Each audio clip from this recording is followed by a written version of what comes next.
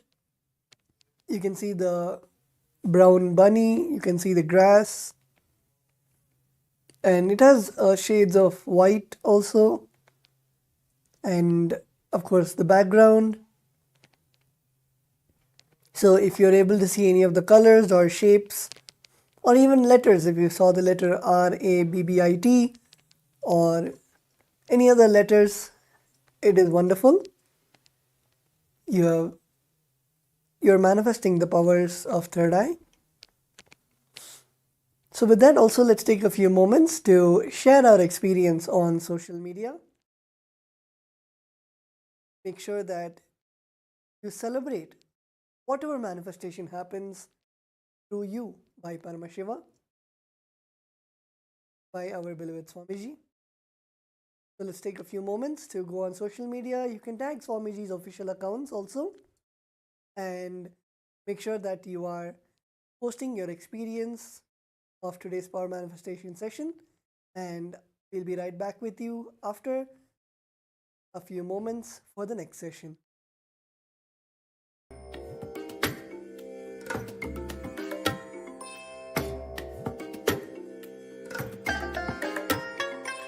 I bless you all. Let you all open all your three eyes and manifest the powers of Mahasadashiva. Om Nithyananda Paramashivoham. Om Nithyananda Paramashivoham.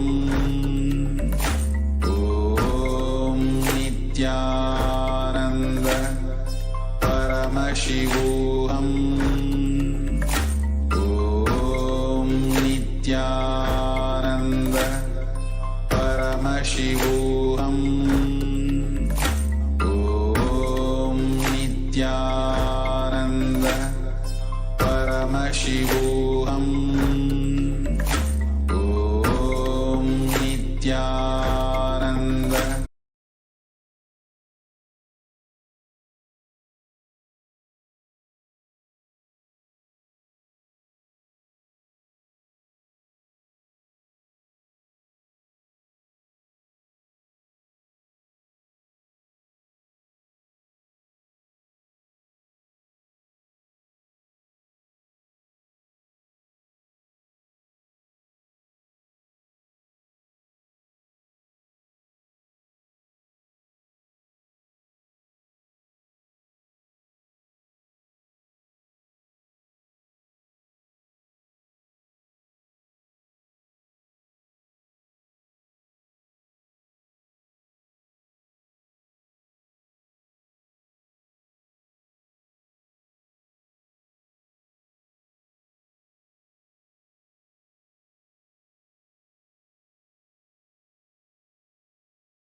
नित्यानन्दं परमसुखदं केवलं ज्ञानमूर्तिं द्वन्द्वातीतं गगनसदृशं तत्त्वमस्यादिलक्ष्यम् एकं नित्यं विमलमचलं सर्वदी साक्षिभूतं भावातीतं त्रिगुणरहितं सद्गुरुं तं Namami.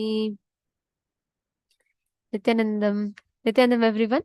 We welcome all the participants, every one of you, for this very, very special session today. Today, we are going to be addressing one of the most important aspects. We're going to be learning about the science of healing. How exactly the science of healing works. One thing that remains consistent with us throughout our whole life for us to achieve our purpose is our body. It supports us, stands by us, no matter what, good, bad, right, wrong, it is there. And it is very important that we understand the right way of relating with it. It's very important that we understand how we can actually experience completion with it, how we can tune ourselves into that space of oneness with our body. And today, all day is about harnessing this exact science in your inner space. Absolutely. And also all the participants that are here with us. Today we are also going to learn some of the secrets behind what is, see, diseaselessness is what all of us have equated to being healthy. But being healthy is not just diseaselessness. The very definition of health as per Ayurveda is completely different. What does it mean to be healthy? We are going to learn that. And did you know, just by altering certain cognitions that you carry, can actually achieve optimum health?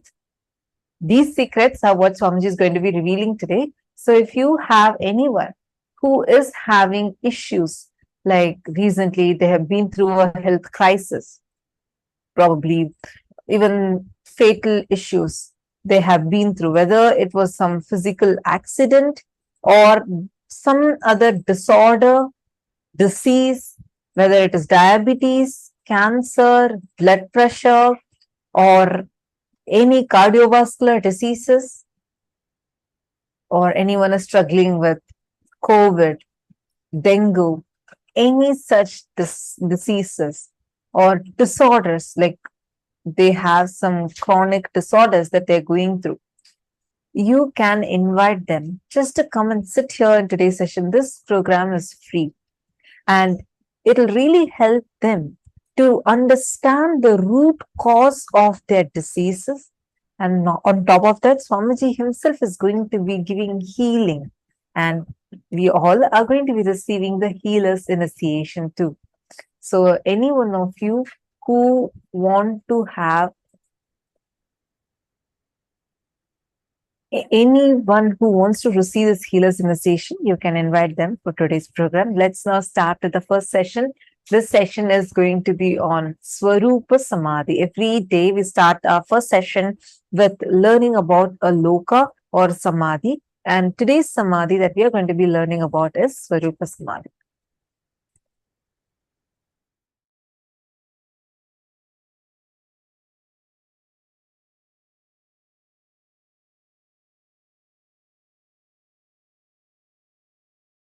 Listen, Sadashiva describes Samadhi beautifully in Yogabada. The description I am giving is not from Patanjali, but from Sadashiva. Listen carefully. When pratyahara happens, means you withdraw your life and energy from everything else and center it on something, the pratyahara, withdrawing, becomes dharana, centering. Dharana means flowing towards something. When that dharana happens, that on which you are flowing reveals itself to you. Reveals itself to you is dhyana. You being in that state continuously is samadhi.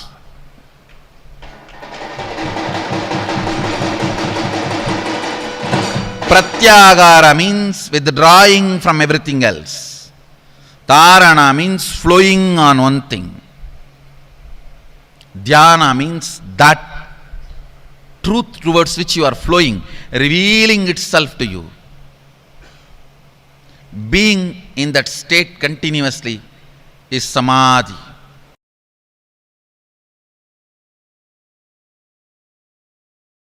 In Hindu tradition, all gods represent the Purana Brahman, the Paripurna Akanda Satchidananda, Chinmayananda Swayam Prakasa, Jyoti Swarupa Brahman, the ultimate. All gods represent ultimate. You can choose anyone from 33 crore, and if you are not satisfied with any of them, you can create one, no problem. Hinduism gives you complete freedom.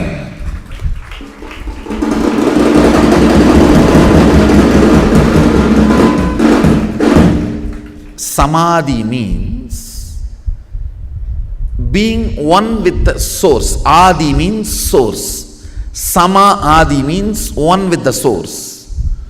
Bhava Samadhi means being one with the source through this attitude. Bhava means attitude, aspect. Krishna is one of the aspect of the ultimate.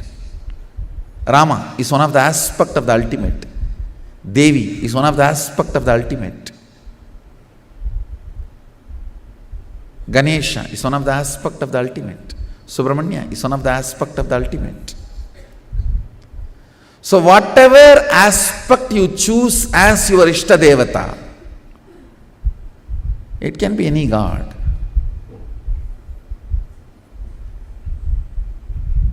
It can be Shiva, Subramanya, Ganesha, Devi, Vishnu, Munishwara, Kalabhairava, Veerabhadra.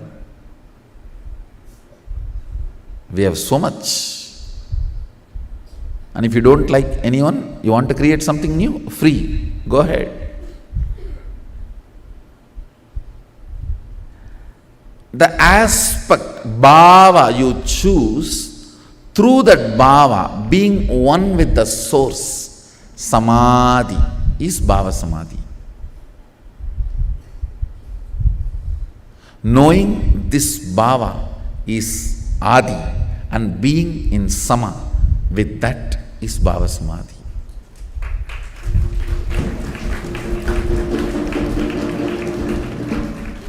Your Ishta is the representation of Akanda Satchidananda Paripurna, Nirguna Brahman.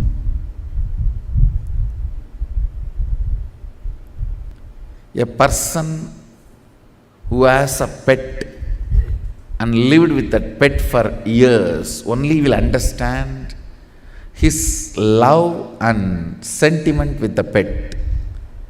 Other fellows will look at them only as dog or cat. Only a person who cherished, lived will understand he is part of his family. Same way, only if you enjoy the puja, you will understand it is not stone or a deity, it is God Himself.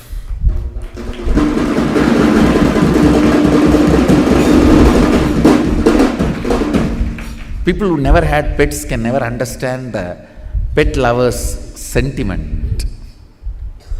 They will only cry foul. Oh, they spend so much money on dog, they spend so much money on cat, rat.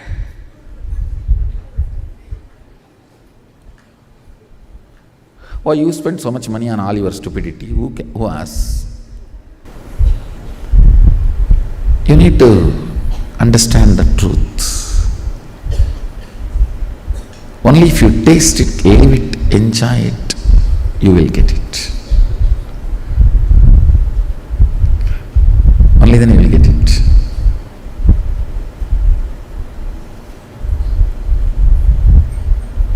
Not otherwise. You need a little bit of initiation and tuning to enjoy one of these most important aspects of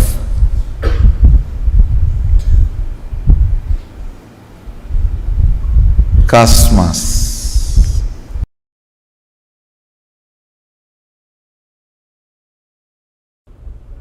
After 3 years,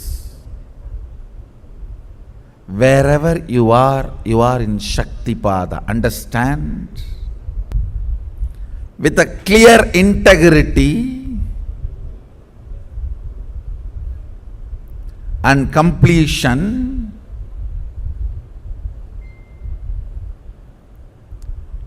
when you manifest all the state, space and powers and you are sent somewhere to represent me and take the responsibility of what for I happened, then you are enjoying Sarubhya Mukti.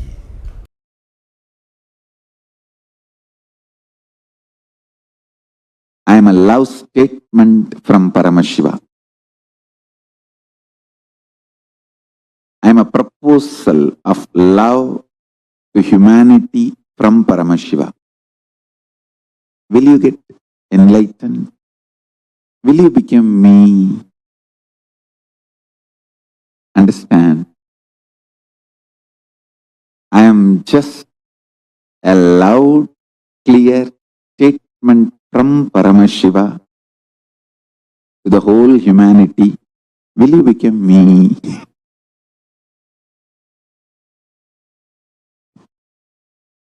That's the only usefulness Paramashiva has. I think that's the only reason he's keeping me alive. Because keeping me alive is really, really costly. He has to directly get involved, handle everything.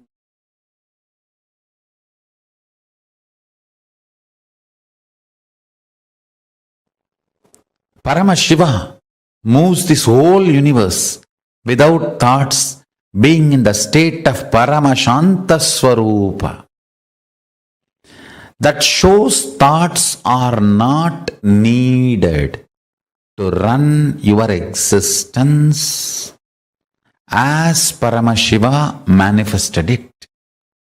Thoughts are your feeling something is missing, inadequate, not enough, incomplete. That insecurity, suffocation, incompletion, that generates something cranky, worms going in your brain.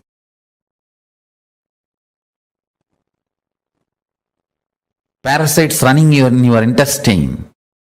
That crankiness, the thoughts and thought currents generated by that crankiness is not needed to run your life. This is the most powerful, important cognition you need to cognize. Understand, Hinduism fundamentally does not believe in belief system or faith system. It very clearly explains the methodology of powerful cognition-based functioning system. I am not going to tell you, believe, you don't need thoughts to run your life. No. I am going to say, Shravana, listen, Manana, internalize, Nididhyasana, start living this powerful cognition. So the powerful cognition I am giving you now, Paramashiva, running the whole universe, much, much, much more than what we are running in our life. He is running it from the space of Paramashanta Swarupa, without any thought currents, out of pure intelligence. When he can run, you can run. Decide, you will be in the space and state of Paramashiva, Paramashanta Swarupa, and live your life. You will see thoughts and thought currents become redundant. They just fall off from you. Like a old skin getting peeled off and falling. The old hair falling. Old nail falling. Just like old things fall off from you. The ideology you need thoughts and thought currents to run your life will fall off from you. Meditate on this powerful cognition. Internalize it. Internalize it. Manifest it. Do Shravana Manana Nididhyasana of Paramashanta Swarupa. Paramashiva, who is so big, he does not need thoughts even to run this whole universe. Even to run this whole universe, he does not need thoughts. Why do you need thoughts to run your life? Too small. Decide to be in his space by listening, internalizing and manifesting this powerful cognition in your inner space. Live and experience thoughtless space. There is a space below your heart center, above the navel center, Anandagandha chakra, where all the 21 chakras, above 7, middle 7, below 7, all the 21 chakras merge in. In that Anandagandha space, remember you are Paramashiva. What you feel as Paramashiva, what you feel as I and Paramashiva is one and the same. With that decision to cognize Paramashivoham, Paramashanta Swarupa, Paramashivoham, he will manifest more and make you cognize you don't need thoughts and thought currents to run your life. Without thoughts and thought currents, just by directly manifesting his intuition and Paramashanta Swarupa, you become more and more efficient, more and more energetic, more and more alive, more and more spiritual, more and more strong, more and more enlightened. Your breathing and his breathing is one and the same. Please understand, this is the real good news he wants to tell you. If you are breathing, he is breathing inside you. Your breathing touches his breathing and comes back. Every time when your inhaling goes in and turns to come out, it touches his breathing and then comes out.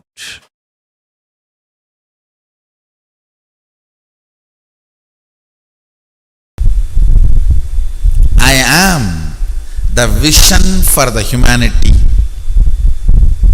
So anybody who is in love with my vision for humanity is in love with me, is in oneness with me.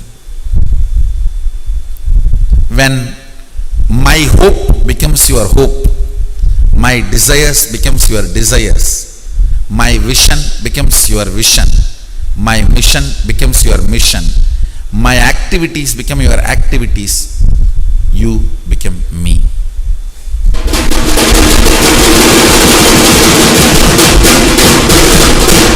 Understand, when my love becomes your love, what I love becomes your love, what I visualize becomes your visualization, what I feel becomes your feeling, you become me. Basically,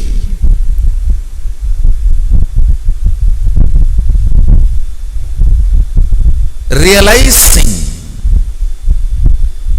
how you know Sadashiva is not just the statue, deity we keep. This deity represents Sadashiva.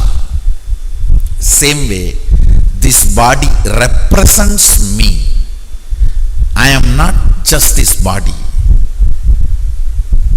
The deity represents Sadashiva to relate with you. This body represents me to relate with you. My vision for humanity is me. I want all of you to contemplate just on this few lines today. I don't want to give too many words, too many lines. Just these few lines I want to repeat. I want every one of you to contemplate on it. My vision is me. My vision for humanity is my integrity. My actions or my mission is my authenticity. My actions and mission for humanity is my authenticity. My hope for humanity is my responsibility. My happening for humanity is my enriching.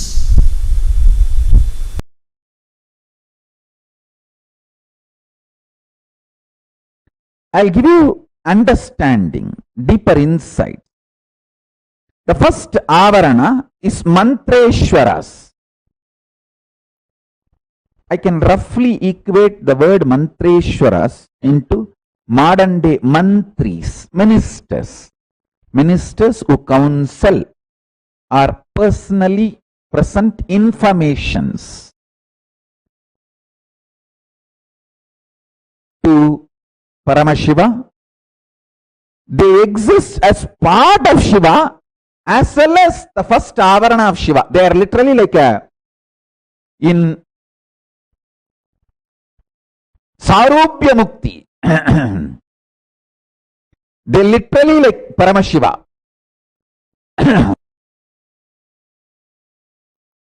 Paramashiva. They are just extension of Paramashiva. They are called Mantreshwaras. So understand, I am mapping the Hindu parliament of Kailasa to Paramashiva's 5 avaranas as well as the 5 sabhas. I am giving you the detailed understanding so we can start manifesting the Kailasa everywhere. Because the Kailasa ecosystem makes Kailasa, not just the land or the property. Kailasa ecosystem makes Kailasa. Wherever the people gather and the systems are evolved, the space is evolved, that space manifests the place and Kailasa happens. So first, the first avarana is Mantreshwaras. It's almost like a rough equivalent to ministers who counsel, personally present informations to Paramashiva. The first avarana of Shiva, they exist as part of Shiva as well as the first avarana of Shiva.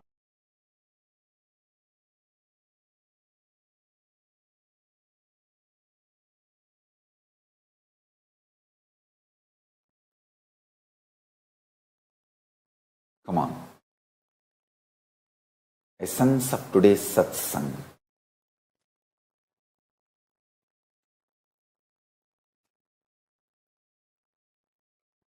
Sincerity and oneness with the Guru is the ultimate blessing.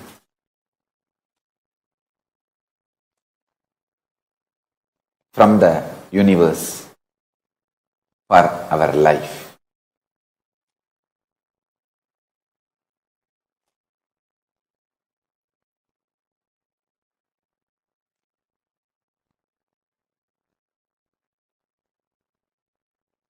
You can manifest wealth, health, happiness, relationship, fulfillment, finally, ultimately, enlightenment and Kailasa Padavi. Everything just with this one thing, sincerity to your Guru, feeling connection with the Guru. That's it.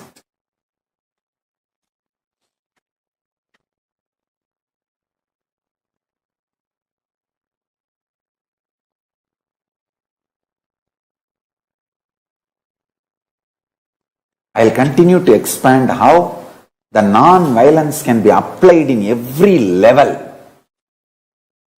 And you can manifest all the best things in the life, and that's the best strategy to stop the Hindu Holocaust.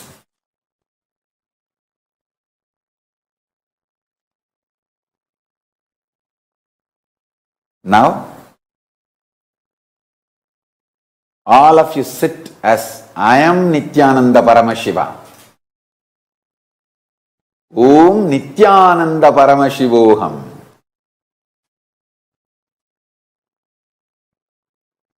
Paramashiva, myself, will manifest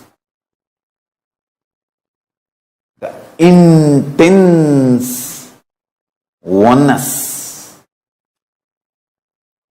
through all of you. All of us now. Sit straight, intensely chant Om Nithyananda Paramashivoham Mahavagya in your